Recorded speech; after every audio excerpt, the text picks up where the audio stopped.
താജ്മഹലിൽ ചോർച്ച. ഇനി അവിടെയും കൂടെ ചോരാനുണ്ടായിരുന്നുള്ളൂ, ചോർന്നു.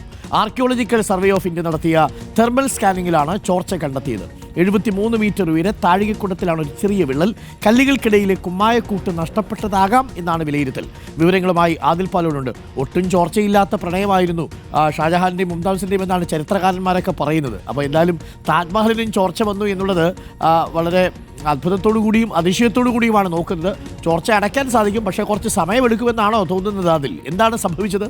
കുറച്ച് സമയമെടുക്കും. ഇത്രയും വർഷമായില്ലേ അരുൺകുമാർ, പ്രണയ കുടീരമാണ് എന്നുള്ളതാണ്, പ്രണയത്തിനായി നിർമ്മിച്ച കുടീരമാണ്. പക്ഷേ ഇത്രയും വർഷമായി അതിൻ്റെതായ ചില പ്രശ്നങ്ങളുണ്ട് എന്നുള്ളതാണ് ആർക്കിയോളജിക്കൽ സർവേ ഓഫ് ഇന്ത്യ ഇപ്പോൾ കണ്ടെത്തിയിരിക്കുന്നത്. അരുൺ, വളരെ പ്രധാനപ്പെട്ട കാര്യമാണ്. 73 മീറ്റർ ഉയരത്തിൽ താഴികക്കുടത്തിൽ ചെറിയ വിള്ളലുണ്ട്. അവിടെ നിന്നാണ് ഇങ്ങനെ വെള്ളം ഇറ്റിറ്റ് ചോർന്നിറങ്ങുന്നത് എന്ന കണ്ടെത്തൽ കഴിഞ്ഞ ദിവസം കണ്ടെത്തിയിട്ടുണ്ട്.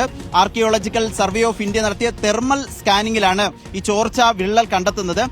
ഈ കുമ്മായക്കൂട്ടിട്ടാണ് സാധാരണ കല്ലുകൾ അടച്ചിരുന്നത്. ആ കുമ്മായക്കൂട്ട് നഷ്ടപ്പെട്ടതാകാം ഈ ചോർച്ചയ്ക്കും വിള്ളലിനും കാരണം എന്നതാണ് പ്രാഥമികമായി വിലയിരുത്തുന്നത്.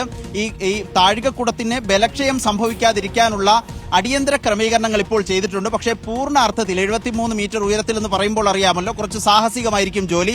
അതുകൊണ്ട് തന്നെ 6 മാസത്തെ സമയമെടുക്കും ഇത് പൂർണ്ണമായി അറ്റകുറ്റപ്പണി പൂർത്തിയാക്കാൻ എന്നുള്ളതാണ് നിലവിൽ ആർക്കിയോളജിക്കൽ സർവേ ഓഫ് ഇന്ത്യ അറിയിക്കുന്നത്.